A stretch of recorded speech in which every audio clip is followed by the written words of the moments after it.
Matsyasana, meaning the fish posture. The level of this asana is for beginners and the type of this asana is back bend and chest opener. The muscles engaged by this asana are throat muscles, the intercostal muscles, which are nothing but the muscles that run between the ribs, psoas, which is located in the lower lumbar region of the spine and extends through the pelvis to the femur, and the last one is your belly muscles. The chakras activated by this asana are Anahata, your heart chakra, Vishuddhi, your throat chakra, Ajna, third eye, and Sahasrara, the crown chakra.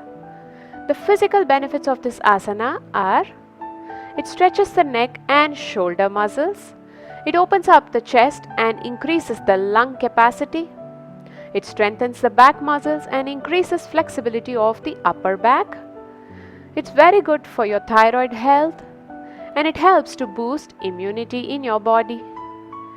And the mental benefits of this asana are: it calms down the mind and reduces stress and anxiety, it helps to improve sleep, it gives you more happiness, freedom, clear voice, good communication skill, balanced and calm thoughts.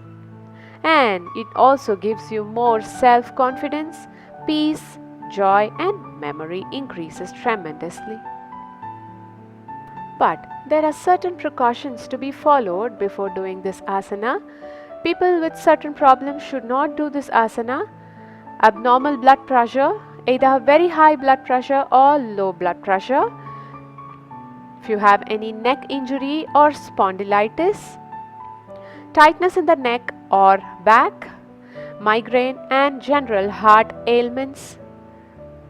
Pregnant ladies should consult a specialist before doing this asana. There are few modifications in this asana.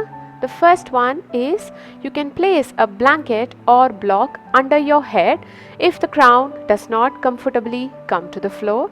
The other modification is you can place a blanket, a pillow or a block under your shoulder blades if you want a support and stay longer in this posture. Let us organize this posture from Dandasana.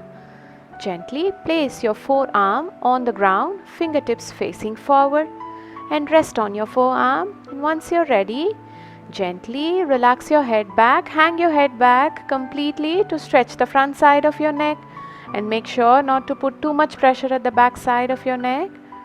It's okay if your head doesn't reach the ground, but make sure to root into your forearms, heels, and engage the thighs to create a lift in the upper body so that your head and neck are safe and supported. And slowly from here, come back up and lie down flat on the ground.